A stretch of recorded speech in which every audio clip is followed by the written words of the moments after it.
이 표만 나오면 프로젝트 발표 파일은 준비가 끝났네. 아이고, 됐다.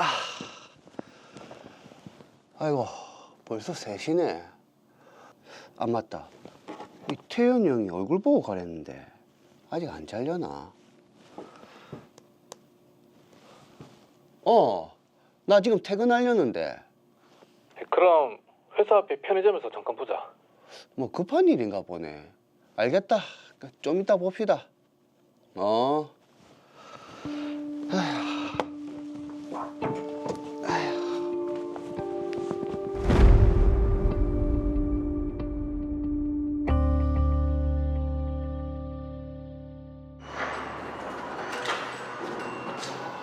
왜 바쁘나?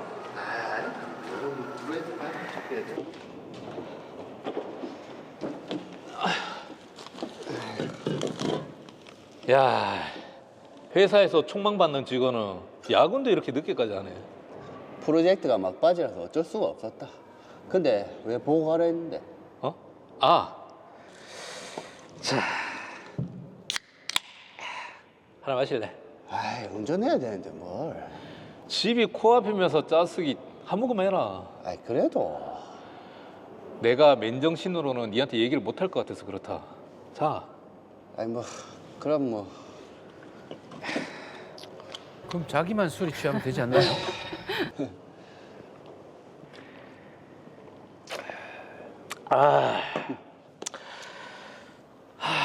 사실은 직장을 그만둘까 고민이거든. 아이, 왜? 그냥 뭐 어머니 건강도 그렇고 시골로 이사를 가서 좀 여유롭게 살아볼까 그런 생각을 좀 해봤는데 이제 먹고 사는 게 또 걱정이네. 아, 형. 아직까지는 생각만. 근데 곧 사표를 낼 것 같아가지고 니한테만 귀뜸하는 거다. 야, 표정 그렇게 하지 마라. 내가 제 2의 인생을 살겠다고 딱 하면 화이팅 하면서 응원을 해줘야지. 안 그랬나? 마시라, 마시.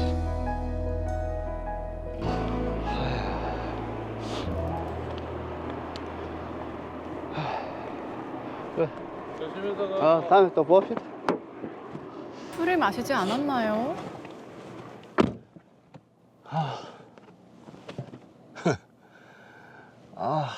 피곤하다. 얼른 집에 가야지. 이 맥주 몇 모금밖에 안 마셨는데 괜찮겠지?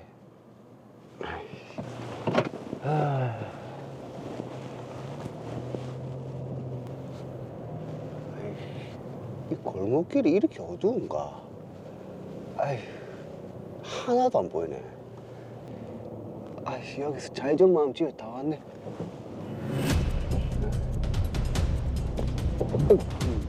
아이씨, 뭐고? 골목길에 턱이 있었나? 아빠 다 왔네. 피곤하다.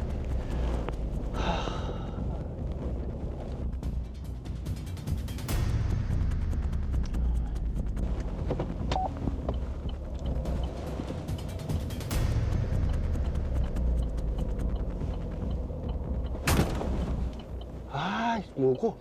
이 살짝 부딪혔네.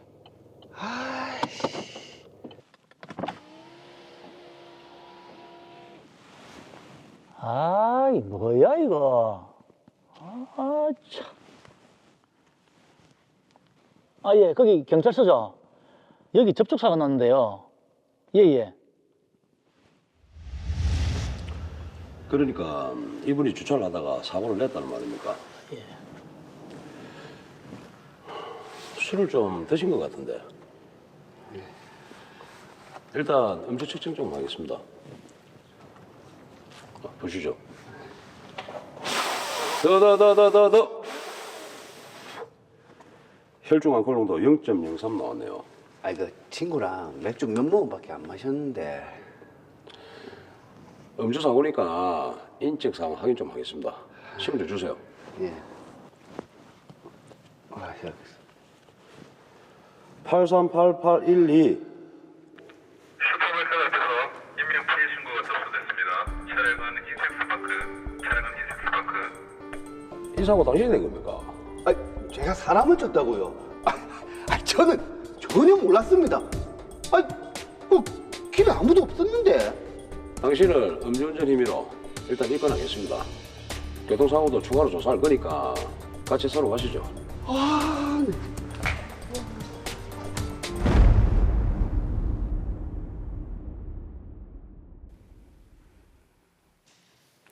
네, 맥주 한 모금인데 괜찮겠지가 이런 돌이킬 수 없는 일을 만들고 말았습니다. 음주 뺑소니 사고를 일으키셨어요. 네, 지금 이준호 씨 입장에서 굉장히 좀 황당할 수도 있는 그런 사건인데 네. 빨리 좀 해결책을 한번 알아봐야 될 것 같습니다. 사건 정리합니다. 더 로이어 사건 번호 제 571호입니다. 회사에서 평소 성실하기로 소문난 이준호 씨는 야근을 마친 후 인근 편의점에서 직장 선배를 만나 이야기를 나누다 맥주를 한잔 했습니다. 음주량이 많지 않았기에 대수롭지 않게 생각한 이준호 씨는 이후 운전대를 잡았고 집으로 가기 위해 대로가 아닌 이면도로로 향했습니다.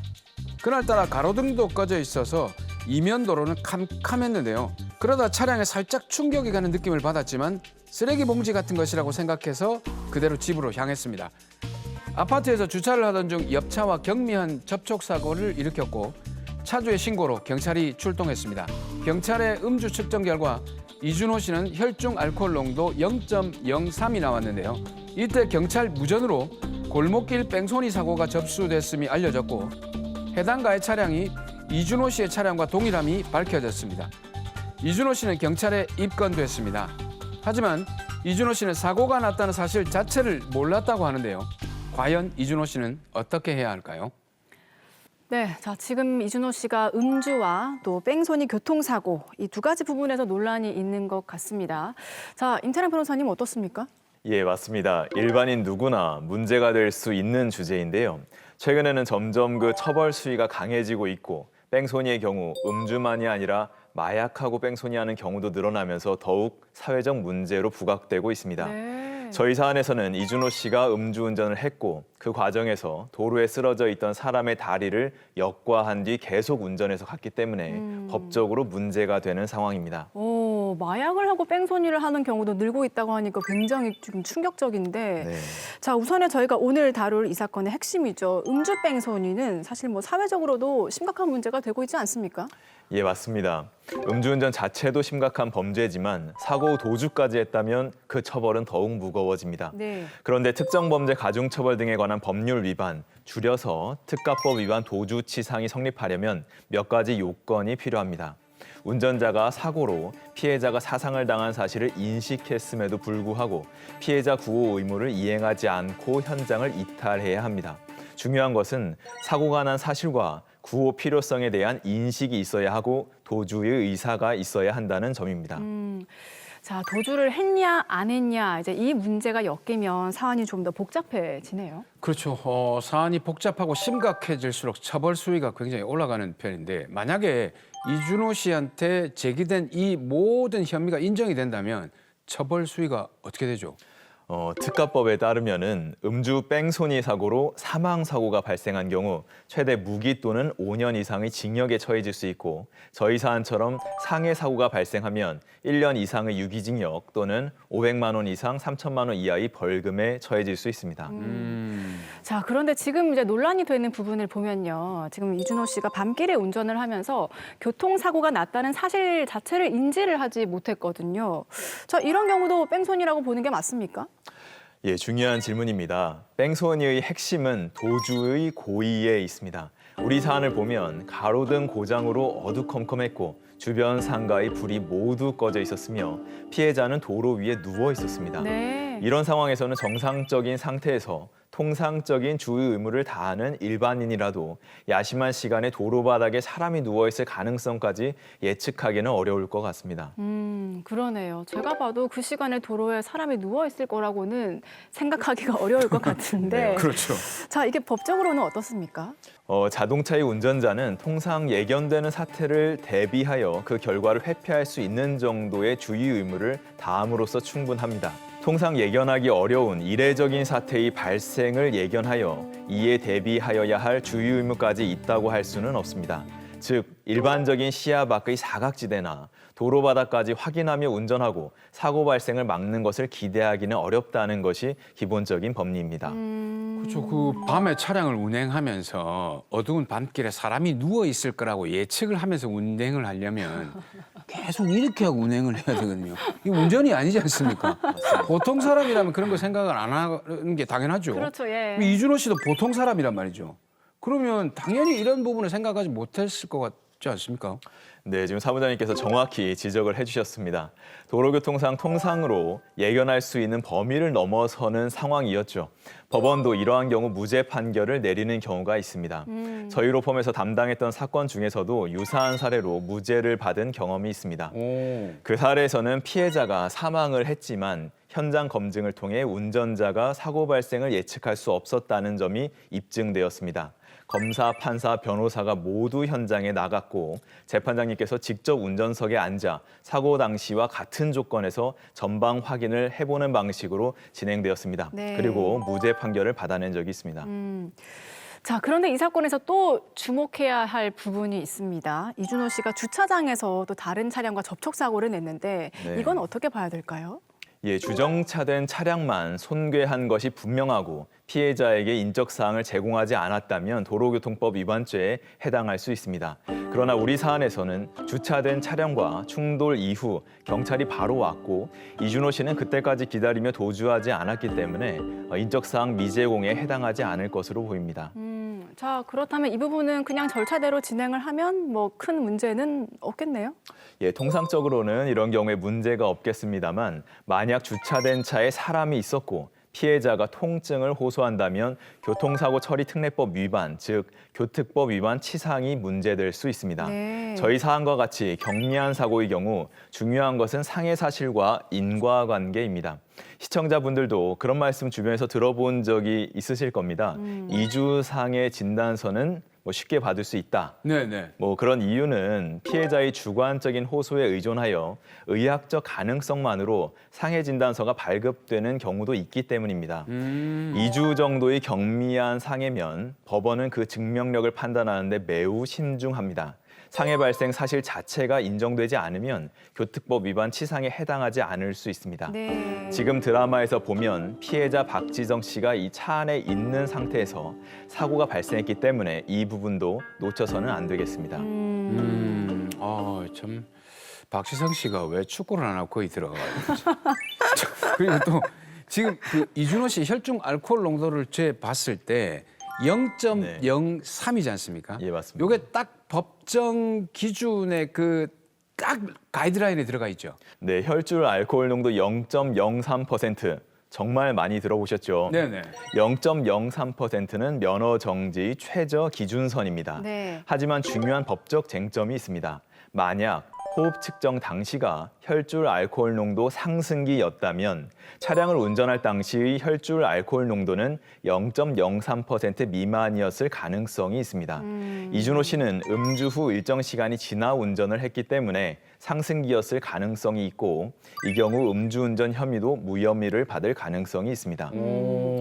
자, 상승기였음을 밝혀낸다면 지금 무혐의도 받을 수 있다. 그럼 이걸 어떻게 밝혀내죠? 이 부분 관련돼서는 개인마다 차이가 있겠습니다만 네. 음주 후 30분에서 90분 사이면 법원은 상승기에 있다고 보고 있습니다. 자, 일단 핵심은 도주의 고의가 없었음을 밝히는 게 또 중요할 것 같은데 이준호 씨는 어떻게 해야 될까요? 조사받을 때 좀 어떻게 준비를 해가면 좋을까요? 우선 사실관계를 명확히 진술하는 것이 가장 중요합니다.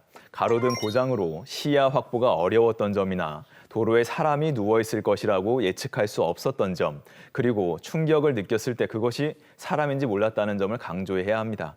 가능하다면 현장 검증을 요청하는 것도 좋은 방법일 수 있습니다. 그리고 요즘 그 차량에 블랙박스가 다 있지 않습니까? 그 블랙박스도 굉장히 중요한 증거가 될 수 있겠죠. 당연하죠. 그런데 차량 내에 설치된 블랙박스 렌즈와 운전자 눈의 위치가 다른 이상 블랙박스 녹화 화면과 실제 운전자 시야에 차이가 있을 수 있다는 점 역시 중요하게 사안에서 고려되고 또 주장해야 될 부분이라고 보입니다. 네. 경찰 협조하에 도로교통상 안전을 확보한 현장에서 현장 검증을 실시하는 것이 효과적일 수 있어 보입니다. 네. 자, 이준호 씨가 중요한 증거 확보와 더불어서 법적 대응을 잘 하시는 것이 지금 무엇보다 중요할 것 같습니다. 시청자분들도 안전운전 하시고요. 만약에 이 사건처럼 사고가 났을 경우에는 또 반드시 정차해서 필요한 조치를 하셔야 한다는 점 꼭 기억을 하셨으면 좋겠습니다. 자, 마지막으로 정리해 볼게요. 많이 당황했을 이준호 씨께 한마디 더 해주시죠. 네, 이준호 씨 지금 많이 불안하고 혼란스러우실 텐데요. 하지만 법리적으로 볼 때 저희 사안에서는 특가법 위반 도주치상, 도로교통법 위반 음주운전이나 교특법 위반 치상 모두 무혐의 가능성이 있는 상황으로 보입니다. 사고 당시 상황과 본인의 주관적 인식이 중요한 요소이므로 도주에 고의가 없었다는 점이나 음주 측정 당시 상승기였을 가능성 그리고 예측 불가능한 상황이었다는 점을 일관되게 주장하시고 법률 전문가의 도움을 받아 차분히 대응하시기 바랍니다.